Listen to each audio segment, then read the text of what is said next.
Welcome to another episode of Chat GRC on the Blue-Lusional podcast, where myself and Casey interview a new grassroots candidate every single week leading up all the way to midterms. We're going to blink and it's going to be here. Primaries start in 4 weeks. So we need to get through everybody. So, sir, please introduce yourself. Tell us what you're running for and why you're here. My name is Jon Buchwald. I am running for Congress in Texas District 24. It's historically been yes, I see the applause there because we want to get rid of Beth Van Dyne. She's just one of those very tough people to get rid of. Mm-hmm. She's not Yeah. easy. She's been very good at sticking around, but hopefully we can get her out. And I think we can this year after Taylor Remit's win. There's certainly some momentum going on that would indicate that's a possibility. But don't want to underestimate how hard it will be because she is a very tough incumbent, and can't underestimate her. Yeah. Yep, exactly. Yeah, no, So I'm very excited to see this campaign in general because after the blue sweep in Texas the other night, I mean, a district that was what, plus 17, plus 14 to something like Trump. That I mean, I don't care that it's a special election. I am never going to stop talking about it. It's going to be my 30-point swing. personality for the next couple of months until we start seeing more blue sweeps. But that makes me even more excited to see these tight races and what happens. So we want to know what inspired you to run for Congress because you are newer to politics. So tell us what inspired you. Absolutely. So, there's a number of things that did inspire me. One is just looking at what's been happening to America over the last 10, 15 years. It feels like people are they're more uncertain of their future. They're feeling like they've lost grasp of the American dream. They aren't sure what to do. And what's happened is it's really stoked a lot of fear. People are afraid, and oligarchs in Washington, what do? They capitalize on the fear to divide and conquer. And people who are scared will take just about any avenue for change, even if it's self-destructive, even if it's Donald Trump. If they don't feel they have an alternative, that's what they're going to do. And making matters worse is if you think about what is hate really, I would say it's the ultimate form of fear. And this fear has devolved into hate that is projected onto immigrants, people of color. It's been projected much worse than in the past. And watching this has just been really frustrating and depressing, and watching what's been happening and how easily the Republicans have been winning, especially in District 24. I mean, we've gotten just smoked, clobbered in 2022 and 24. And I I gave it some thought, and I thought back to my mom, who was a lifelong Democrat, and she says, if you're unhappy about something, get off your ass. So that's really what I did, and I launched my campaign on July 7th of 2025, which would have been her 100th birthday. And this is my 100th birthday gift to her, as well as hoping to actually win the seat and get through this primary. I really think we need more outsiders coming in because um, I think we get locked into ways of thinking. We become an echo chamber for ourselves in democratic politics. It is a problem. And I think we need outsiders to come in and say, hey, rather than telling each other or reinforcing our own ideas, let's look at other ways we can win these elections. And I think we can do that with Beth Van Dyne. So I thought, I can bring I've been in business 30 years. I've I think the skills that I bring will be important both to the district, to the race, and to Congress. One thing I will tell you about Congress, it's a broken organization. It truly is broken. Our members of Congress have forgotten who the boss is. That's us. They've forgotten how to listen to each other. It's incredibly divided. And they've forgotten how to listen to their constituents. So what do I really want to do? I think that if we can restore the American dream, this is going to show up backwards, but this is my platform book We see for it. the American dream. If we can do that, that will quell fear. If people feel they have something that they can hope for, they have a future, they have health care, they're going to have financial stability, that's something that can quell the fear. And the first step towards quelling all this hate and division is to quell fear, in my belief. So, Mhm. what is restoring the American dream? It's a 5-point plan that starts with financial stability and tax reform. It has what we call real world ready education so that when kids get out of school, they're able to start actually earning a living. We don't want them having to be stuck in their parents' home and Yep. just frustrated with life. We have affordable and accessible housing, fair and balanced immigration, and then affordable and accessible healthcare. And these don't come from the party. They don't even come from me. They don't come from clubs, activists. You know where they come from? Where do you think? The The people. voters of District 24. I talked to The people. thousands of people in the district, and these come from my notes. And the way I have my team canvas is I don't allow you to hand out a walk card.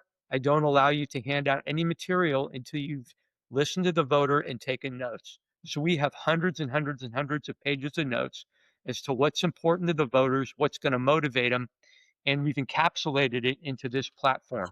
That's why I think we're going to beat Beth Van Dyne, because the voters, they're not going to vote for the Democratic platform. They're not going to vote for somebody else's platform. They will vote for their own platform. And when we canvass, they actually recognize it as their own. We talk to them about this and they say, yeah, that's familiar. Well, of course it is because it came from you. So why wouldn't you vote for it? That's how I've applied some of my business skills to this campaign, is really understanding what's on people's mind, putting it into a complete platform with Mm-hmm. specific and actionable policies. And when we canvass, my team, if somebody mentions something, 9 times out of 10 they'll find an answer to it in this book. And that's why we can win this district.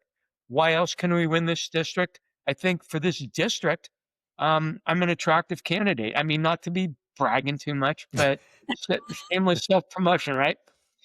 Average 55% of the district makes over $100,000 a year. We need people who can talk to a range of people, from South Lake executives all the way to middle class people. That's something that I can do because, when I was very young, I did some construction work to make extra money, although I did get lucky and get into tech very early in life, but grew up in just a basic household. So I've been in boardrooms to middle class situations. And that's what you need to communicate to the people. And then the last reason we're going to win is because of how we interact with voters, because how you sell is as important as what you sell. We interact with voters. We are very disciplined. For the general election, I've got one of the world's top sales trainers coming into the district to train all my volunteers and my staff. We're going to Nice. go out and we're going to promote this plan within the district. And this is what's going to beat Beth Van Dyne, because they're going to see we listen better and we actually take their interests to heart, because their interest and their platform is what we're offering them. Damn, he has a plan. Okay. Said no more I'm here complaining. for it. No more sitting Yeah. around and complaining. Action Mm-hmm. items only. Here you, yeah, and Absolutely. people will and I see why people are receptive to it, because people, they actually like to see and be able to touch something, and the fact that it's literally coming from them, like, Yes. oh, that's not your idea, that's mine. Oh yeah, I will definitely vote for my idea. It's all what were my ideas. So I do want to ask, can I ask you to put your teacher hat on, because people still don't know how the government works. What does a congressperson do, and how are you able to use that influence on the local level? Well, that's a good question, because you can ask the question, what should a congressperson do? And what does a Mhm. congressperson do? And there's a bit of incongruity there. Let's start with, what should a congressperson do? What I've found is the best thing you can do as a member of Congress is listen. People want to be heard. They want you to understand their needs, because if you don't know what's in the mind of your constituents, then that's not representation, period. It's not. Representation is not what you think is in your constituent's head, it's what's actually in it. And that's one of our big discongruities between what do Congress people do and what should they do. They should be acting on what's in the mind of their constituents, and they should know that. Instead, they assume what's in the mind of their constituents, or they tie what they think should be in the mind of their constituents into what they believe. And that's not representation. It truly isn't. If you kind of get down to a grassroots level, what should we be doing? We should be representing the interests of the district. We should be understanding the needs of our constituents, clearly bringing money into the district for projects that are important to people. So if we're going to bring money into the district, get out there and fight for that money to come into the district, whether it's infrastructure, which clearly we need in Dallas, especially with the snow. I mean, we could at least use a salt truck or two, you know what I mean? That That'd be would, nice. Yes. a salt truck or two. The other important thing that a person should do is keep people informed, and not just with rhetoric and BS. And they should keep people informed of what's really going on. One way I've been doing that is I've read the entire HR1. I kid you not, I've read that entire bill as part of my preparation for this job. I've been going out and talking about it to Democratic clubs. And what's the impact on you? What's the impact on the district? And those are the kinds of things you have to do. You have to do your homework. And it frankly pisses me off that so few members of Congress have even read the damn thing. I don't believe our Oof. really Public read Don't it. get me they started. don't read it. You can't use the cliff notes on it. It doesn't work. You have to know the nuances. You have to know what's helping, because there are things that help. No tax on tips, for example, is something you don't want to get rid of that. Why would you? So if we Right. repeal it, we're repealing something that helps people. Some elements of the Farm Bill that are in Title One, that will help people. But then there are a lot of things that are negative. There's a lot of negative impact. That kind of brings me into your third question, which is how have the constituents of Texas been affected? That bill has done a lot to hurt our constituents in Texas. One thing it's done that I think, and this will have negative impact starting in 2028, is they're going to look at accounting errors in SNAP. And based on the accounting Mhm. errors in SNAP, they're going to start charging the state for Yep. Yep. the cost of the SNAP benefits. Now, Yep. what they've done is they've put in a lot of red tape. They put in work requirements that make the accounting much, much more difficult. So guess what? You're naturally going to see more accounting errors due to the reporting requirements in HR1. And you're therefore going to see a lot bigger share from the states. And of course, the Republicans will say, oh, no, we're not doing that. It's the state screw up. That's intentional. Come on. Come on. You make Yeah. accounting harder. Then you say, oh, guess what? You have accounting errors. We're going to charge you more. Come on, guys. I can name Stupid. other things in the bill. I can name like 5 or 6, 7 things in the bill that have hurt Texas. We'll take Medicaid. I'm just going to reference my notes with regard to That's Medicaid, real. but there's a section of the Centers for Medicare and Medicaid. What did they do? They put in some provisions to reduce red tape. The bill Mhm. says these may not be enacted till 2034. What's the first Yep. thing we should do in Congress? Change that 1 year in the bill to 2020. So do that, we fixed a whole lot of red tape in Medicaid. Those are the types of things we need to look at and understand and be doing if we want to fix Washington and we want to fix things for people in Texas. What else? Tariffs. Okay, why do tariffs make our food prices high? Because this is foreign, right? No, we Mhm. food. We don't import so much. We import some. But why is that? Because tariffs cause a double taxation. It's a double penalty for us. Mhm. China has increased their manufacturing capabilities. They provide a lot of the nitrates and chemicals that farmers use. And so if we charge tariffs on China, what do? They choke off supply. When supplies become higher, food becomes more expensive to grow. That gets passed on to the consumer. So to think that it's only tariffs and it's only importation, that's not true. It affects the Yep. tariffs are impacting our prices right at the grocery store. Wow. So they refuse to listen to us when we tell them that. They're like, Yes. no, we're bringing in all the money. No. Yes. So much money from tariffs. So much. So much. We're actually going to cut you guys checks and give you guys money. We found all this waste, fraud, and abuse, and all of you are getting checks from Doge. And don't worry about the tariffs. The other countries are paying for them, not us.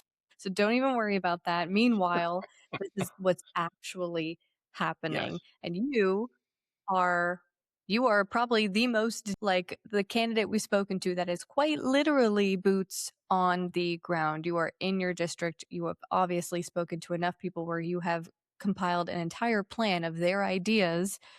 So you're there. I'm guessing the representative currently in that seat is not there as much as you are. So you know as well as anybody else how people in your district are being affected by this administration.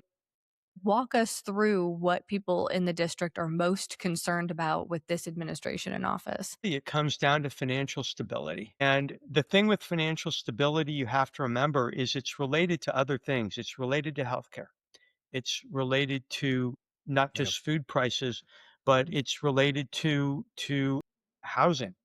So financial stability touches on many different areas in my platform. But really, even if you're people who are doing well financially, they're worried about their kids living at home. Are our kids going to be able to buy a house? Are they going to be able to live on their own?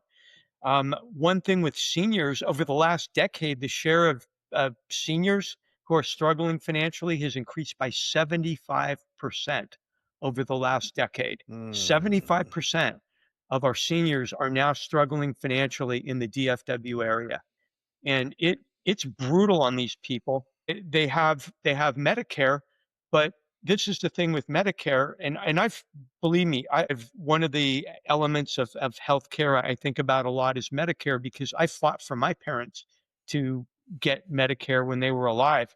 Um, People have taken on these Medicare Advantage plans without knowing what they really do. Some of them are great. Some of them work, but then there are others who give you no choice of treatment. They give you no options and they don't cover what you think they will. And Medicare has a lot of moving parts. It's confusing for a lot of people.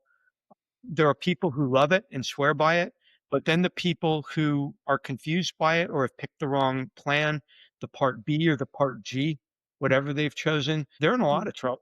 So it really Mhm. depends.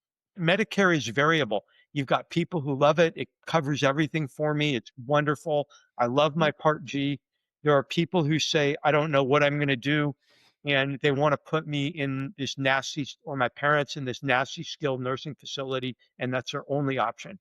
And Medicare Yeah. does limit choice, unfortunately, in some Yeah. cases. Not all the time, but often Yeah. It's broken. The healthcare system is broken. it is. Every single week, every single person we talk to, we just find out more and more different ways that this Mhm. healthcare system is broken. And this is why we are all doing what we do right now because we literally cannot keep living like this. Like, literally, people are dying. We are dying. We can't keep living like this, No. or we will die, period. And I did want to add. I'm sorry. No, you're good. What were you going to say? I was going to say the limitation of choice in treatment is to me Yes. is a big deal when people are locked in, and we'll get Yep. into that when I talk more about healthcare and why it's a passion for me. But Mhm. Okay. it does hurt people. Some other things that hurt people, clearly. I mean, that's in Title IX of the big bill. Yeah. You know how much is Mm-hmm. in the big bill for that is $45 billion is in the big bill Mm-hmm. for that funding. Um, Mm-hmm. Military section of the bill is a big cost center too. That's 152 billion. I want to here's a pop quiz for you. What percent of that 152 billion is allocated to oversight in the Huh. big Huh. Oversight. What's that? Yeah. that's the correct answer. You got it right. Uh, 10 million out of 152 billion, so 0.007% is allocated to Oh, oversight. they actually allocated some to oversight? Because I was going to say, I haven't seen oversight in years.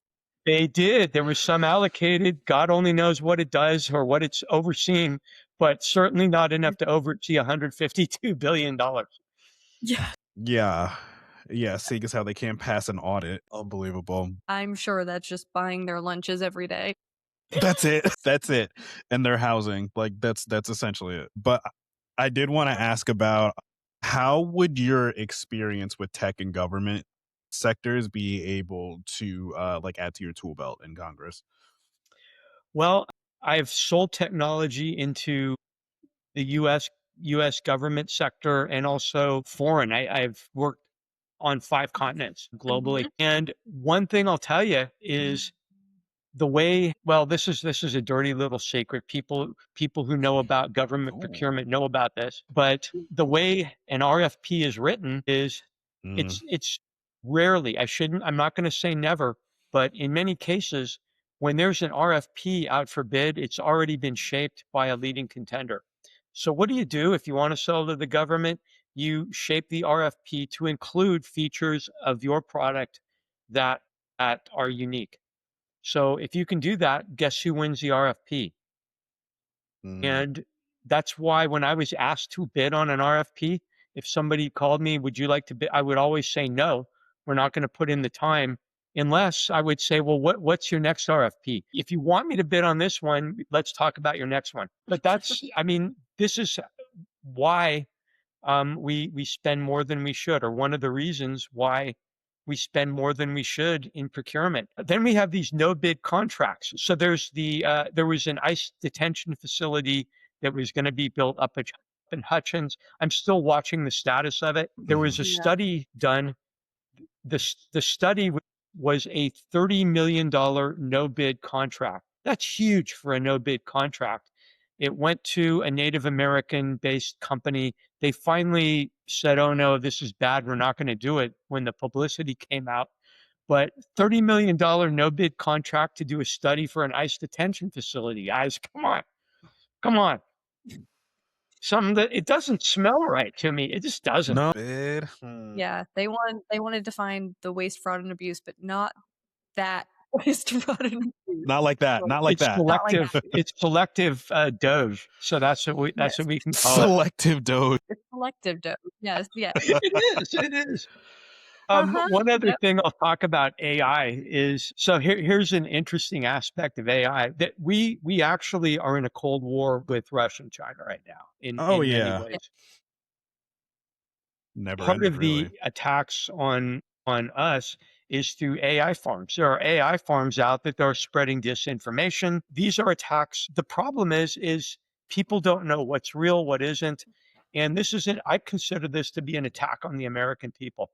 Now, what I want to see done is we have the intelligence and the technology to actually look at content and say, what is the probability that this is generated?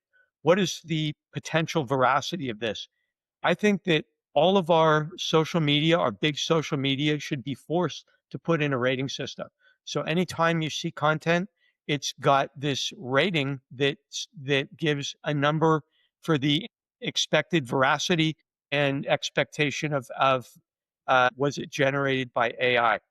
Now they're going to fight against it. They're going to say that's not freedom of speech. We're not telling you you can't put it up, but you just have to apply this technology to it and make sure that people at least have a chance to know, is it real? Is it AI generated?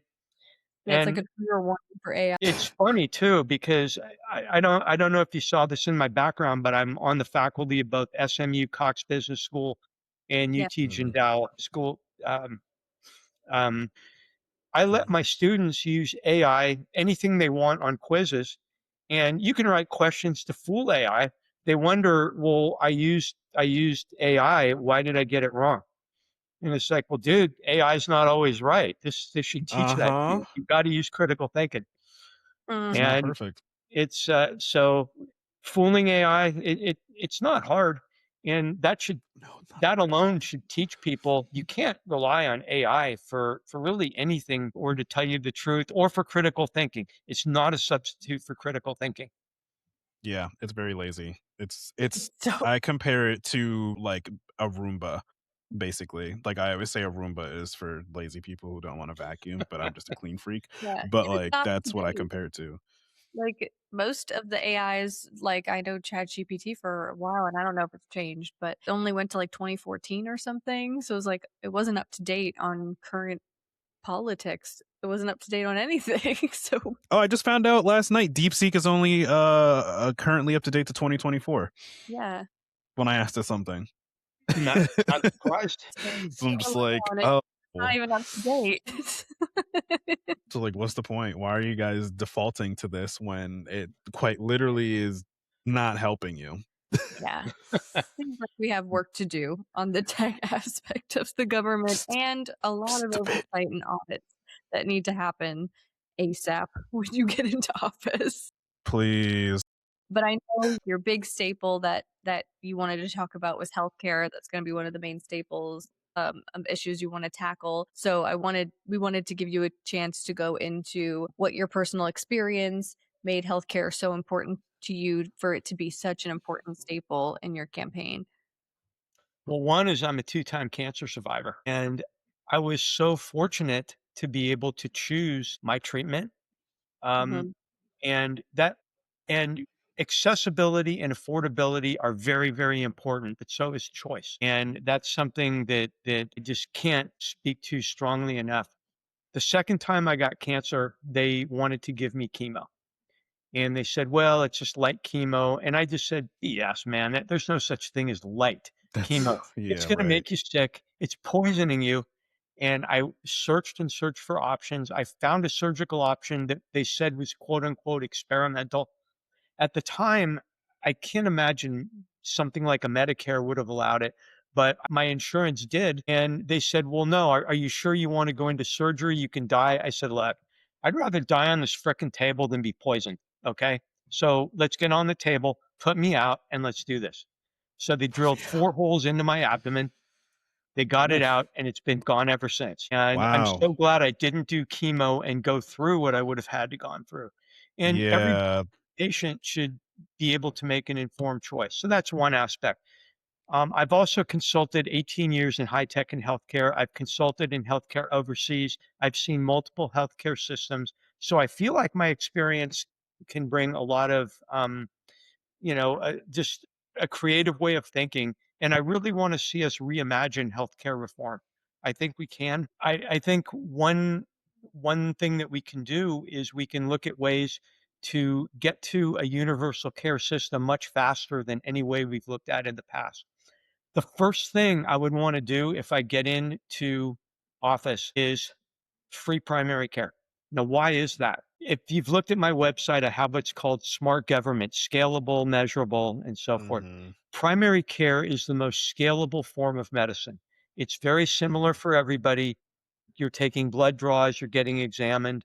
That can be scaled very quickly. And I'm a numbers guy, right? Having with my Wharton background and whatnot, I run numbers. I think we can do this for $300 billion a year or less than 5% of the federal budget. And Okay. the debate in Congress, think about the debate in Congress between shouldn't everybody just have a doctor versus let's overhaul Yeah. 20 different things with a lot of moving parts. That Mhm. conversation, I think, would be a much easier conversation to have in Congress. Let's just give everybody a doctor to start. Let's just do that. And you You're can asking do for it. too much. They're like, Yeah, "Wait, wait, wait, start wait, there. wait." And then my second part of my plan is what I call catastrophic Medicaid. So if we're going to do that, everybody's got a doctor. Let's just stick a safety net under everybody and then build between there we go. You can see my fingers out. Build between the primary care and the safety net and just start building there. So that's where you get your drugs. I have a number of things I'd like to do about drug costs. One of the biggest cost centers, and this we can do quickly too, are reasons why prescription drugs cost so much. It's called evergreening. What is patent evergreening? What patent evergreening does is you can put a new coating on a pill that really doesn't change the function of the drug, and extend the patent, say this is a new drug. What does that do? It extends the time for the generic to come out and keeps the cost high.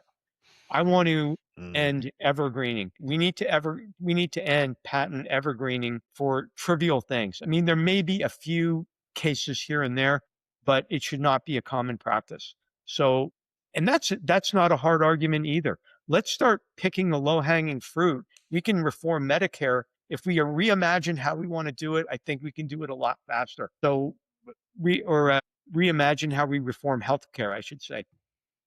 So take the low-hanging fruit.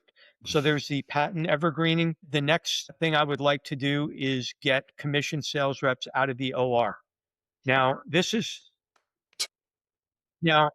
Thank in the God. OR, you have to have a technical expert if there's a device, okay? You don't want to get rid of the technical expertise, but this should be a salaried technical expert. It should not be a commission rep. And this is a little tip I'm going to give you, professional tip. If you go in for surgery and there's a device involved, whether it's implantable, whether it's a robotic device, whatever it is, the first thing you want to say to the doc before they put you under is get the sales rep over here. And the doc's going to be shocked. They're going to be like, why do you want to talk to a sales rep? And I did this when I had a shoulder collapse during one of my powerlifting competitions. Get the sales rep over here before you put me under. And the doc's all, okay. And so how did he know? the sales rep, exactly. The rep comes over just completely shocked. And I said, look, my name's Jon. This is how I got hurt. This is what I want to be able to do. And look, I don't care if you make money off my shoulder. That's fine. But I expect you when I'm under, I don't want you upselling anything unless it's in my best interest. I want you to look me in the eye and tell me that you're not going to do that. And if you have that conversation, of course, you can't control what somebody does when you're under anesthesia, right? It is what it is. But hey, at least you've told them, look, here's my criteria. Here's what I want. Here's what I expect from you. But I don't think we should have commission reps in the OR. We should have technical experts who are salaried. Yeah, I agree. That's just, wow. You're dropping He's some thinking gems. of everything. You're dropping some gems. All right. So leading into the next question, I know healthcare is a big one, but what are your top 3 priorities when you get elected? Well, the first thing I'm going to do, and this is so important, is I'm going to knock on every single door and I'm going to meet all 500 plus colleagues. This could take a period of months, but I want to know what's on everybody's mind in that building. I want to know. Okay. Because I want to find out when I actually have ideas and things I want to pass, who might be in for this, who's going to resist it. And the more you know these people, I tell my students this, the more you listen to others, the smarter they think you are. I may not be the smartest guy in the world, but when you listen to people, they think you're smart because they've heard lots of things they've said on their own. And they agree with all of it, of course. So you go in, you listen to all 500 of your colleagues. And we feel the same way when we talk to people. They're like, how did you know that? We're like, we just do a lot exactly. of listen to them. But what do I want to do policy-wise? I want to free primary care immediately. I want to go after that low-hanging fruit in healthcare. Let's get that passed. And this is how I want to implement free primary care, because this is what drives me crazy about Democrats. We always have ideas, but there's no frickin' implementation plan. Yeah. Oh, right. I asked, and then they sit there. It's crazy, isn't it? Like, well, you ask about implementation. It was so funny. Somebody was talking about Medicare for all, and for fun, I just said, "Tell me about pediatric Medicare. Are you going to keep reimbursement about the same?" Like, yeah. And I said, okay, then you're not going to reimburse everybody because there's no pediatric Medicare. There are no pediatricians who take it. But this is how we throw out ideas. And it's not that it's a bad idea, but there's no implementation plan. So with free primary care, how do I want to implement this? What I want to do is I want to say, look, we're going to offer anybody, all of our citizens or people who are here, who are supposed to be here, a card or voucher. Right? You're going to have this card and you're going to be able to see a primary care doc And what the reimbursement rate that I think would work is probably 125% of Medicare. That's the math I did. If everybody accepts Mhm. it, because people who already have insurance aren't going to need it. But if you Right. don't have insurance, this is going to at least get you to see a doctor. You fall down or you get a cold, you don't go to the ER. This is what we need to start. So I'm going to take that low hanging fruit immediately. I think 125% is my ballpark. I would get experts on this, but that's what I think is going to work. Yeah. And ensure that everybody at least has a primary care doc. So that's the first thing I'm going to try to pass. Let's start working on that right now. Next, I would Mhm. want to take back the authority on tariffs because tariffs are being used indiscriminately. They're driving up prices at the grocery store. They're hurting everybody. And Mhm. what are the factors of inflation? One is retaliatory supply.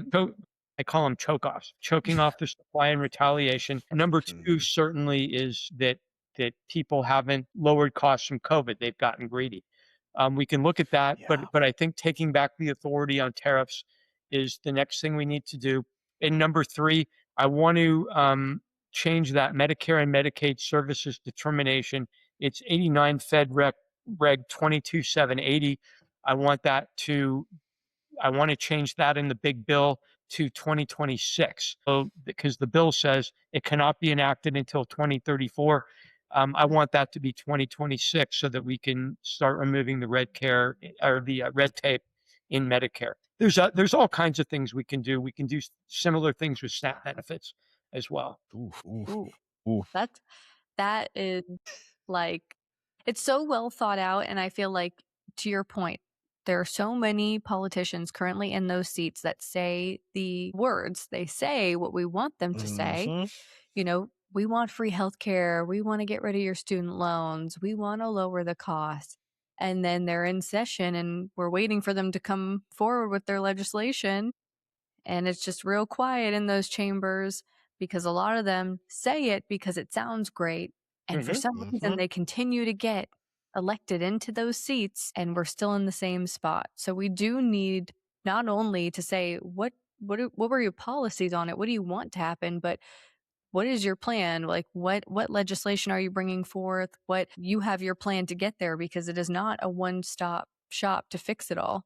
You're No, you're going to have to totally not. fix it throughout the years. Mhm. So it's what's the most important thing to fix right now? You've already gone through that. And there are a lot of candidates that aren't there yet. They just are saying magic words right now. Yep. They're saying the magic words, but we're not getting the how, and that's what Well, we want at this point. it's interesting. That's why I spent so much time talking to voters and doing research rather than actually campaigning and raising money.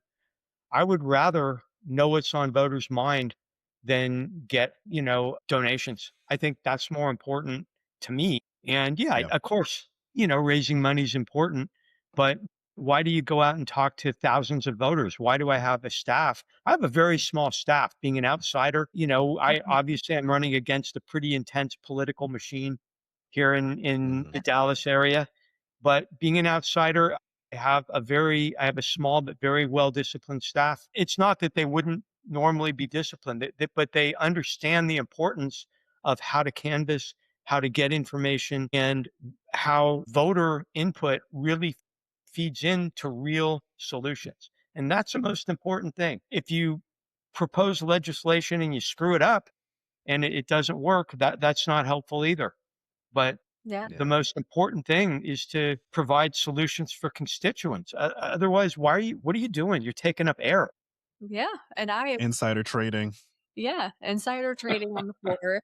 But I agree to your extent that for a lot of people, their first thought, because it has to be in some way, shape, or form, because some people have to raise a certain amount of money to be able to even be on the ballot.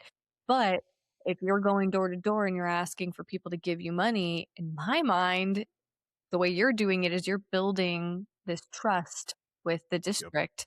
You're listening to them, you're bringing their ideas, putting it on paper, giving it action items. So then when you come back to them at that point and you do ask them for money, they're going to be way more willing to give Mhm. you their money knowing that you listened to them and you actually have a plan versus you starting off the conversation of like, hey, I know this sucks right now, but if you give me $5, I will run and I will save us. Just trust me. And they're like, I'm going to shut the door now. And, the big problem is politicians are conditioned to think that way. If you go to our Democratic clubs, you go to, I shouldn't generalize about clubs, but politicians are just conditioned to think in ideology, in slogans, and not about how are you really going to do this and what is going to pass, what can you pass? I want to change the world. Well, that could be 20 different bills. Okay. Yeah. Let's look at the low hanging fruit. If you take my plan and just hit the low hanging fruit, you're probably going to get 60, 70, 80% of the way to a good universal healthcare plan. And then you build in the remainder. Yeah. Instead of getting in and fighting in Congress over, well, we need to do this. We can just, let's agree everybody gets a doctor and that nobody should go broke. Let's just agree on that. So simple. The excuses are getting insane because a lot of the current sitting Dems in office are like, well, what do you want us to do? What legislation you want us to bring forth? Because they have a majority that they're not going to pass any of our stuff. And it's like, have you talked to them about anything? Are you even trying to talk to them? Because unfortunately, yeah, you do have to go across the aisle and you need to talk to Republicans, or you need to actually talk to each other. The Dems, they don't talk to each other either. It's evident that they don't talk to each other. So it's like, I think you're just full of excuses right now, and you're not even using the leverage that you do get every once in a while. So therefore, you guys are done. That season's over. We're going to bring in a new season of politics. New cast. Hopefully you'll have a majority, which will make it much easier to pass this legislation. But if you don't, I believe that you'd find a way to get it passed if you didn't. Like, go talk to Mitch McConnell. Like, he figured out a way. Yeah, not all of them are bad. Thomas Massey has been voting a lot with Dems right now. It is not unheard of to find a couple people across the aisle that think the same way as you do. We've seen it with Jasmine. Sometimes you got to take a loss to gain something. So sometimes there's provisions in there that you might not have really wanted, but in order to get it passed, you had to do what you got to do. Like, you got to be willing to do stuff like that. And they're just not. So we need people like you that are like, no, I'm getting my legislation passed. Try me. I'm knocking on everyone's door. You have a majority. You still have to have a really viable solution. And the bigger and more complex you make it, the more holes can get punched in it. So I like the idea of let's try to simplify and build using a series of simple elements. It's the same way to defeat the big bill. So the big bill, you're not going to repeal it, but the way I look at it is it's like a Jenga tower. You take out a stick. So that's the one stick I want to take out to start with is the CMS being pushed out to 2034. You take out another stick, you take out another stick, but you have to have read it. You can't get the cliff notes. You have to actually know what it is in order to fight that bill. So when I hear or see candidates or members of Congress who have not actually looked at it or haven't really tried, I get pissed off. I'm like, well, why are you running if you haven't read this? And I know it takes time. It's not fun. It's homework. Do your damn homework. It's your job. Yeah. It's literally your job. It's the job. And we know that they sneak in there things that have nothing to do with budgeting. Things that have nothing to do with budgeting. Is crazy. But yeah, like 10 years of no AI regulation. Yeah. We should. Like, who would have thought? But if you don't read it, then you were like, well, yeah, I voted, and then you've got Marjorie Taylor Greene. Like, if I had read that part, I probably wouldn't have voted for it. It's like, what else were you doing? What else have you been doing? Don't you have a team? Can't they like take parts of it and read it and bring you back what's in there? Because if I was divide and conquer that, I'd be like, hey, Marjorie, did you see this? This is not good. This is crazy. They're not going to vote for you in midterms. You don't have to retire. Just don't vote for the bill. Exactly. Yeah, but you're right. They do have to read it. And, Yeah. it's insane. But, with you being on the ground and talking to people, I'm wondering if you've already kind of gotten this type of feedback. So I'm excited for your answer to this next question. Obviously, after the most recent presidential election, a lot of people are feeling like their votes don't matter. The whole system's corrupt. So, what would you say to somebody in your district that you're going and talking to that might be on the fence about even voting ever again?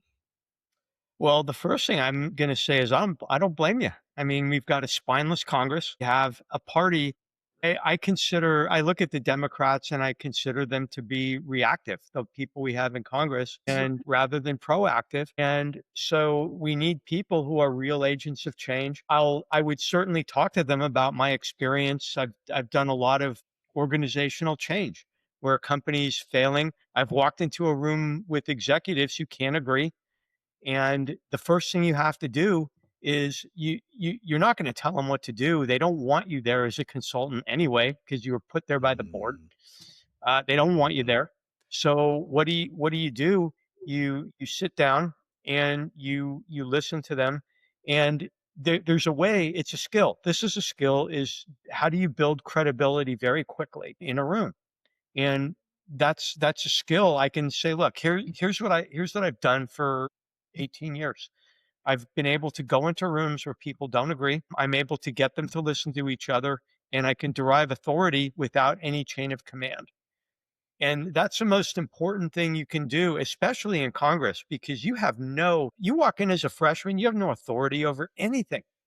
So yep. if you don't know how to derive authority with being outside a chain of command or an org chart, you're going to struggle. You're not going to get anything done, and you'll be a butt in the seat who votes D. That's fine, but you're really not going Mhm, to you're not going to change much.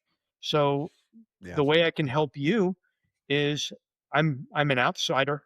I'm not locked into anybody's way of doing things, and I can bring a different set of skills into Congress that can really make a difference. And I can start out and not be just a butt in the seat that votes D. I mean, it's great. It's better than a butt in the seat that votes R or that's a MAGA. Yeah, of course it is. Yeah. Which butt in the seat Just would you fear rather and have? loaf. But if you don't know how to do that and you haven't developed those skills, that's all you're ever going to be. Or Yeah. you Mhm, won't be able to develop those skills for a long time, I should say. There should be a reason you want to represent the district. You should have legislation you've been thinking about doing for a while that, Yeah. like, obviously, when you thought to run, it wasn't just like, "Oh, I'm just gonna run and I'm gonna vote against all the Republican goals. LOL, this is fun." No, you obviously ugh, sat and thought, "The system's broken. I have ways that I think I can fix it with the help of other people in office. I'm gonna do it." And it just seems that that wasn't a thought for a lot of them because they either didn't think there was gonna be a dictatorship that, was slowly burning this country to the ground, or they thought somebody else would fix it and they would just, sit around like the Hakeem Jeffries and Mhm. be the face of the change. And instead, like you said, they're being reactive. So then the Hakeems and the Chuck Schumers that are just supposed to be the face are now the punching bags. It's not what they mhm. wanted, so they're like, "Ooh, ooh, this is not good, this is not good." So, you know, I do agree with you. If people want actual change, this is the year out of all years to be voting. This is the year. This is And the we need real agents of change who have done it before, who have gone into these situations and fixed things. So Yes. I hope there are other people who have the same skill set who are running elsewhere. I don't know. We know. We're we in a know. dangerous situation. I'm a student of ancient Oh, history. yeah. Rome in the Mhm. West fell in 476 AD. If I was to say where is America today, I'm going to say 380. I'm not Yeah. kidding. And we're in a Yeah. precarious situation. And if we don't change and get the extremists out as well as heal our divisions soon, I don't see America as sustainable. I really don't. And I'll be dead by then, but Yep. that doesn't help the people in the future. Yeah, it does. Right. No. It Yeah, out in Project 2025. I'm trying to beat that, whole empire falling after 250 years thing since we're on year 249. So yeah, guys, Okay. to put it more bluntly, vote. Please. Vote. Or I'm gonna Else. come find you. Or else. God. Oh, that's a great sign. I like that as a bumper sticker. Yeah, Vote well, or you guys are all like, you're very nicely saying it, and then we're coming in behind with the fists. That's gonna be that needs to be the first merch we come out with. Vote or else. Vote I or like else. that. That's how it's starting to feel, especially like we talked to another candidate who's running in Texas the other day, which was literally less than 24 hours after the blue sweep in Texas. So when we asked this question, we were like, well, now you have good ammunition when you run into people in Texas who don't want to vote. It's like, hey, did you look at the blue sweep the other day? Did you look at what happened when people voted? Crazy, right? Guess what? It's almost like Exactly. every time we do it in mass, it works. Works. Pretty incredible, huh? Have to explain it pretty much once a day at this point to people online. Yeah. Yes. It's pretty sad. Yeah. Yeah, it is. So here, we're at the fun portion. Everybody seems to hate this question because nobody wants to have this job. But if you're president, who's your dream VP, living or dead? I would take Al Gore. I mean, he's an incredibly smart guy, entrepreneur. I would turn him loose on the big bills. There are 15 separate attacks in the big bill on the Inflation Reduction Act of 2022. I would turn him loose on those and go after those environmental attacks. And I think he'd do a great job with Al. We could have had Al. Yeah. We could have. I know we could have. That was so unfortunate. Supreme Court, you're on my list. You're on my shit list because we could have had. Just cool. He invented the internet. He did. Yeah, well, of course. All right, I'll take that. I like that. We will take that pick because everyone's like, well, I don't want that job. And we're like, okay, but hypothetically, have that job. Well, we'll give it to Al. I think he's great. Hell yeah. I love it. And this next one, this might be the hardest one to answer. So just saying, this is a would you rather between, the worst of the worst. So you have to pick the lesser of two evils in this situation, pretty much. So would you rather have RFK Jr. or Pete Hegseth spot you on a bench press? You have to trust one of them to spot you. This is a frightening proposition here. It really is. I would have to take Pete, and I'll tell you why. Like Pete, I think would at least pay attention as you're bench pressing. RFK is like a space cadet, I think. I could have the bar on my neck, and I'd be like, "Fuck, man, get this off!" And he would run, looking around. Then he'd look down, and he'd be like, "Hey, there's a bar on your neck." I mean that. Well, we saw what happened. What he did when somebody was in trouble. He literally ran away. So he ran out of the room. In the Oval Office. Man. And it's I'll take Pete. Running. RFK. He's just begrudgingly. And don't even get me going on spotting on a squat, man. That would be really scary. You're like, I actually just don't want. I'll do it myself. I'll spot myself. Follow-up question: what are you maxing out at? Bench. I have destroyed my shoulder in a competition. I was in the Masters World Cup story. I was in the Masters World Cup in 2024. I get to my third bench, my left shoulder collapses, and I had a double torn rotator cuff. And I'm frantically calling my coach on the phone. And I said, what do I do? And he says, well, can you pick up anything? Just get a total. So I picked up 225 on the deadlift because powerlifting goes squat, bench, deadlift. Yeah. I picked up 220. I picked up 225. Yeah. 315. Yeah. 405. Yeah.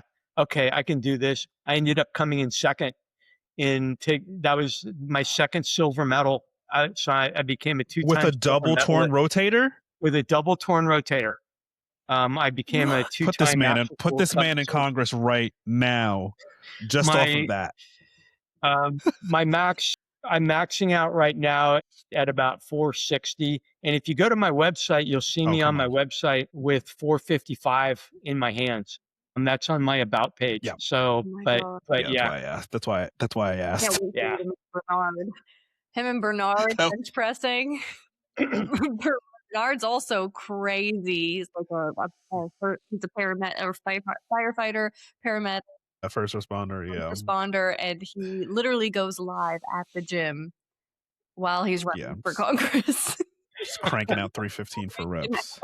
Reps while on live answering people's questions about his campaign. And I just know you two are going to get to office and stand right next to Pete as he's on trial, hopefully. As we're front row, make them live streaming small. I just think, because everyone's like liberals, they're liberal men, they can't lift, and then it's always just this jacked man, just deadlifting. Like, what was that?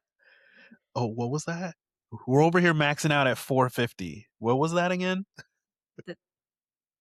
That's on a deadlift. Bench, I could never, I'll never do 170, 180, maybe. I'll never be in the twos again. I played rugby for quite a while. When I was playing rugby, I weighed, you can't see it, but I'm about 5'3", and I could bench 315 when I was playing rugby. I played hooker. Sturdy. So that was front guy in the middle of the scrum. Sturdy, stocky. Sturdy. Hell yeah. Hell yeah. Put him in office. He doesn't need a spot. He doesn't need one. No. He does not need one at all. That's great. All right. So when you do win, we're gonna come visit because we're gonna do a nationwide tour. What's your hidden gem in Texas? Where are we going? What's your favorite spot? Well, I got two for you. If you go to Austin, Granny's Tacos, they do a great job. They're wonderful. They're not pricey. They're just good. I mean, so Granny's Tacos, if you go to Austin, there's a place I like. I haven't been to it in a while, and it closed. It's a place called Jettison. It's in Oak Cliff. And Jettison had the best bartender in Texas there for a while. George Kaihau, the guy was just incredible. Japanese-inspired cocktails. It was a little speakeasy. You ring a bell, they let you in. Sold. And, you had to make reservations. And I would actually bring my own bottle and say, make something with this. And I'd bring some funky tequila. I'm an amateur bartender. So I like mixing cocktails. You'll see on my Instagram, I make up cocktails and have some fun with that. But I watch him make cocktails, and he's the guy I aspire to. Now, they have a new bartender. It's changed hands. I haven't been back since, but I bet it's still really good. And if you come, we'll just all go there, and we'll go hang out and check it out. Jettison, yeah.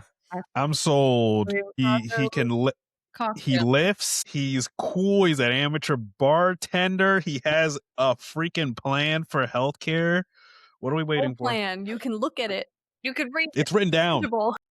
It's down, and it's on the website. You'll see if you go to my website, you'll see this diagram. You just roll over each part of the diagram. You'll see everything that's in here. See, guys? Oh my God, it's that easy to have a plan. It's that easy. You'll see all my policy ideas, and we'll keep adding to it. I got one. This was amazing. I interviewed a woman. This is going to go up on my YouTube channel. I'm just starting one, named Isis Brantley. This woman in Dallas was arrested for braiding hair. I kid you not. She was braiding hair without a license. 7 cops came to her studio, and this was years ago. She spent 20 years fighting to allow people to braid hair. Now, I interviewed her, and we were talking a lot about the underground economy and projects. She gave me so many wonderful ideas. An idea that I now am thinking about as to how would I action this is there are some really smart entrepreneurs who work in these underground economies in the projects. Can we have small business incubators to help people incubate these businesses? If there's a very talented entrepreneur, could we elevate them?